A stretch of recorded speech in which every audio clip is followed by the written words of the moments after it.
not at the apartment that clowns claim people live in. No, I live in a house. But whatever. Nevertheless, man. So Jermall Charlo wins a dominant unanimous decision over Jose Benavidez in a 10-round non-title fight. At the end of the day, I'm gonna put this out there. I'm gonna put this question out there, but let me break down the fight. For the most part, being out of the ring for 2 years, I think he had the perfect opponent, a guy that he thought from, in all likelihood couldn't hurt him. And basically, that's why they chose Jose Benavidez, because this is a dude that was, just a few years ago fighting at, you know, uh, welterweight. And he was stopped by Terrence Crawford, and then he, got dominated by Danny Garcia. Now, I give Jose Benavidez all the credit in the world. He took Charlo's best shots. He was hurt a couple of times, and it looked like uh, Jermall almost had him out of there in the 12th. And for some reason, Harvey Doc did the same thing that kept Tiafimo from getting a stoppage versus Lomachenko. Because Tiafimo was about to stop Lomachenko in the 12th round.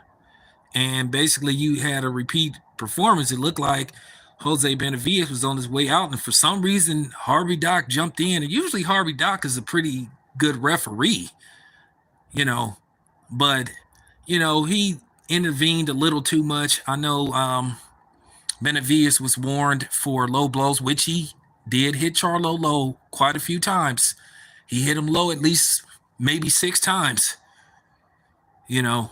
But at the end of the day, he didn't go down. It looked like he was close to being stopped, but it didn't happen. So nevertheless, he managed to finish on his feet. You know, well, at the end of the day, it wasn't supposed to be fair. That's why he didn't make weight. Now, I got to say this about um, Jermall Charlo, and I'm going to just put this out there. Now, if you start to hear people mimic what I'm going to say in this video, well, you know where it came from. I'm starting to think that, Jermall is not a big power puncher since he moved up to 160. I mean, he only has two knockouts since he's moved up to 160. Where, for the most part, when he was fighting at the smaller weight classes, he was getting people up out of there.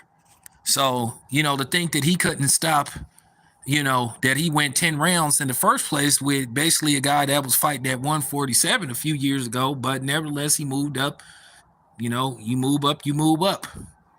But at the same time, you were supposed to fight at 160, and it was supposed to be a title fight. But due to the fact you couldn't make weight, and you didn't make weight and couldn't make weight, and you barely had your way. And I'm gonna be honest with you, it did look like Jermall blew up to, like, possibly, to me, it looked like he was at least in the 180s. So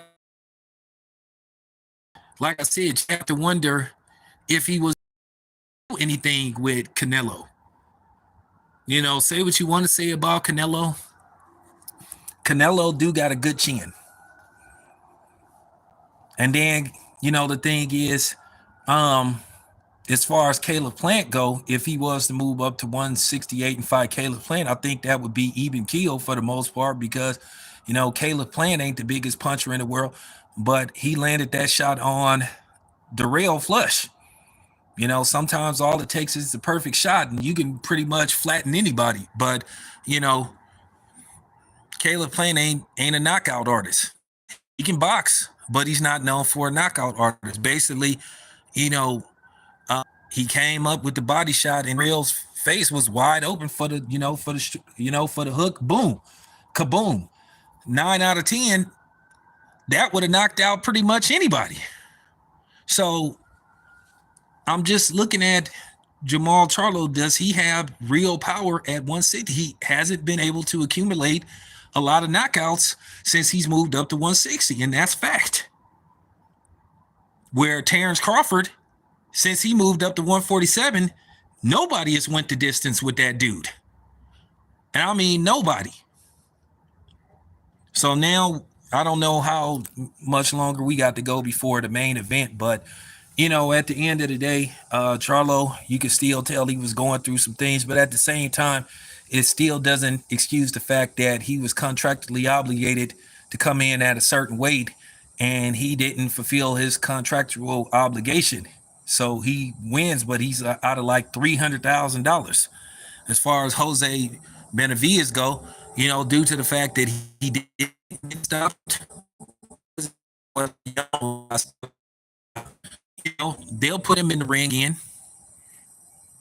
Now, Jose Benavidez, I think he should, I think he should go back down to 154 and try his hand at 154. He had his moments. He landed a jab occasionally. He landed some nice body shots. Every once in a while, he would land the lead, right? And he would land a nice hook. But at the end of the day, Charlo's offense was better than his offense. Now, I did see something. Maybe I need to look at Charlo's punch output, punches landed on him. But to me, Charlo got hit a lot in the fight. Or maybe it's just because I haven't seen him in a while. And CompuBox isn't all that accurate, because at the end of the day, it's still a dude like punching a button, putting it in the computer on what punches he think landed and didn't land. So there you have it. But anyway, just wanted to give you guys, a quick update of what happened and just break down the fight. We're getting ready to start the main event probably shortly. Definitely, I'll come back and break down the main event. Anyway, this your boy Town Biz. I'm out.